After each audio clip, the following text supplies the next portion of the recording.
Hello साथियों, जय हिंद। आप सभी देख सकते हैं स्क्रीन पर मैंने थंबनेल में लगा रखा है आपका जो फॉर्म आया है हॉस्पिटल सहायक, हॉस्पिटल असिस्टेंट का, जो 4th ग्रेड का है।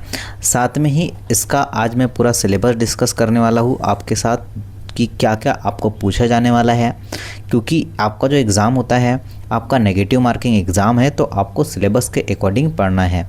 हमारे पास साथियों 50 से 55 दिन बचे हैं, तो हम इसमें क्या कर सकते हैं, कितनी चीज़ें लगा सकते हैं, किसकी कौन सी चीज़ें हमें पढ़ना पड़ेगा, ये सारा कुछ आज इस वीडियो में बताने वाला हूँ। तो चलिएगा वीडियो स्टार्ट करते हैं। वीडियो को पूरा देखिएगा, चीज़ें समझ आएगी। सबसे पहले बात करते हैं साथियों, आपका जो एग्ज़ाम होने वाला है वो साथियों 100 मार्क्स का आपका एग्ज़ाम होने वाला है, विथ नेगेटिव मार्किंग होने वाली है 1/4 की। 4 क्वेश्चन, 4 क्वेश्चन गलत करने पर एक क्वेश्चन आपका एक सही वाला क्वेश्चन आपका गलत हो जाएगा। अब आते साथियों इसमें कि आपका 2 घंटे का पेपर है ऑलमोस्ट, जैसे कि पता है, और आपको एग्ज़ाम डेट दी है 24 आप 24 से स्टार्ट हो जाएगा। आइए साथियों अब बात करते हैं। सबसे पहले सब्जेक्ट में बात करूंगा हिंदी की। तो हिंदी में हमें क्या क्या पढ़ना है, काव्यखंड, गद्य, ये चीज़ पढ़ना है। जैसे कि काव्यखंड में क्या पढ़ना है, सूरदास के पद, तुलसीदास के बारे में पढ़ना है। फिर आपका जयशंकर प्रसाद, निर्मल, ये सब इनकी रचनाएं आपको याद करना पड़ेगा। ओके, जो इनने रचनाएं दी है वो याद करना पड़ेगा। फिर उसके बाद गद्य पढ़ना है। जैसे गद्य में भी क्या आपका स्वयं प्रकाश, जैसे नेताजी का चश्मा, इसमें कुछ टॉपिक्स दिया है इन्होंने, वही टॉपिक हमें पढ़ना है। ठीक है, या इन्होंने लिखा नहीं है, हाँ व्याकरण लिखा हुआ है कि व्याकरण में क्या है। चलिए हिंदी में व्याकरण अब पढ़ना, गद्य पद्य तो पढ़ना पड़ेगा। देन उसके बाद व्याकरण लिखा है आपका जो अलंकार है, रस है, संधि, समाज, मुहावरे, लोकोक्तियाँ, ये सब कुछ आपको पढ़ना पड़ेगा। उसके बाद जो है रचनात्मक लेखन लिखा हुआ, जैसे आपको पत्र लेखन है, निबंध है, गद्य पद्य, तो ये गद्यांश देगा, वहाँ से आपको छाट करके आपके आंसर को लिखना है। देन उसके बाद आपका कृतिमा भाग 2 दिया है, माँ का अंचल, जॉर्ज पंचम, ये सब ये क्या है, हाथ की जोड़ी, तो ये सब जो है हिंदी का पोर्शन है। ओके, अब मार्केट में काफ़ी सारे बुक आएंगे पर कॉपी पेस्ट ही होती है बुकें, ऐसा कुछ नया आता नहीं है, क्योंकि साथियों बुक छपने भी कम से कम काफ़ी दिन तो लग जाते हैं कंटेंट बनाने, तो कॉपी पेस्ट करके आपको बुक प्रोवाइड कर देंगे। अब आते हैं साथियों दूसरा, ये जो है 20 मार्क्स के आपके सारे के सारे सब्जेक्ट पूछे जाएंगे। अब आते हैं मैथ्स की। तो आपको जो है नेचुरल नंबर, वास्तविक संख्या, बहुपद आएगा, रैखिक समीकरण आएंगे, समानांतर श्रेणी, त्रिभुज, उसके बाद ज्यामिति, त्रिकोणमिति, वृत्त का क्षेत्रफल वगैरह, आयात, सांख्यिकी, प्रायिकता, ये सब।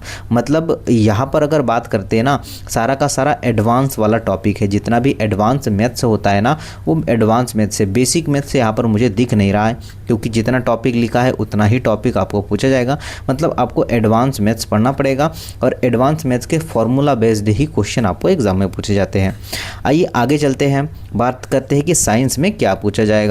साइंस की बात करेंगे तो रासायनिक अभिक्रियाओं के बारे में, उसके बाद जो अम्ल क्षार, आपकी जो मेटल नॉन मेटल, कार्बनिक यौगिक, जैव प्रक्रम है, नियंत्रण जो आपका समन्वय वाला टॉपिक होता है, न्यूरॉन्स वाला, प्रजनन, अनुवांशिकी, उसके बाद जो है मैग्नेट के बारे में, लाइट के बारे में, ओके, और आई जो मानव आई है उसके बारे में, और आपका एनवायरनमेंट के बारे में, ये टॉपिक मेजर इन्होंने दिया है, तो ये आपको पढ़ना पड़ेगा। आते साथियों सबसे बड़ा पोर्शन जो हमारे लिए होने वाला है वो होने वाला है सोशल साइंस, सामाजिक विज्ञान, क्योंकि सामाजिक विज्ञान में ऑलमोस्ट चार सब्जेक्ट 5 सब्जेक्ट तो पहले से ही डले हुए हैं। जैसे कि आपको हिस्ट्री पढ़ना पड़ेगा, आपको जियोग्राफी पढ़ना पड़ेगा, आपको पॉलिटी पढ़ना पड़ेगा, और आपको इकोनॉमिक्स पढ़ना पड़ेगा। तो ये तीनों पोर्शन जो है, 4 पोर्शन तो आपको मेजर पढ़ना ही पड़ेगा। ओके, तो ये भी आपका 20 मार्क्स का ही पूछा जाने वाला है, जिसमें अगर इकोनॉमिक्स की बात करें तो उसमें विकास है, आपकी अर्थव्यवस्था है, मुद्रा है, इसके बारे में पढ़ेंगे। पॉलिटी में जो है कितने जाति धर्म लोकतंत्र, इसके बारे में रहेगा, और ये मेजर सब्जेक्ट है जो आपको पढ़ना है।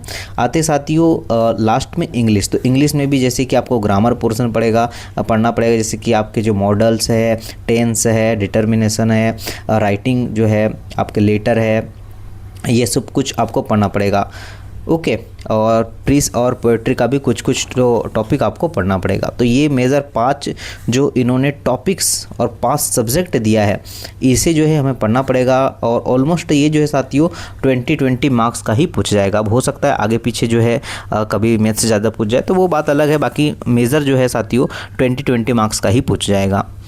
तो फाइनली ये सारा सिलेबस है, आप इसका प्रिंट निकाल लीजिएगा। मैं इसका पीडीएफ आपको दे दूंगा प्रिंट, आप वहाँ से पीडीएफ निकाल लेना, क्योंकि हमें टॉपिक के अकॉर्डिंग ही पढ़ना पड़ेगा। एक एक सिलेबस अगर नहीं मिलता है चीज़ें तो आपको सर्च करना है, तो आप सर्च के अकॉर्डिंग भी जो है अपने खुद की नोट्स बना सकते हैं।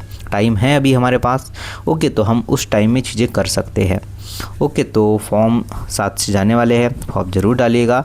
और हर स्टेट में वैकेंसी आ रही है, सिमिलर सिलेबस रहता है, तो आप बिल्कुल अच्छे से तैयारी करिएगा और अपने डाउट्स कमेंट बॉक्स में करिएगा। तो मिलता हूँ नेक्स्ट सेशन में। जय हिंद।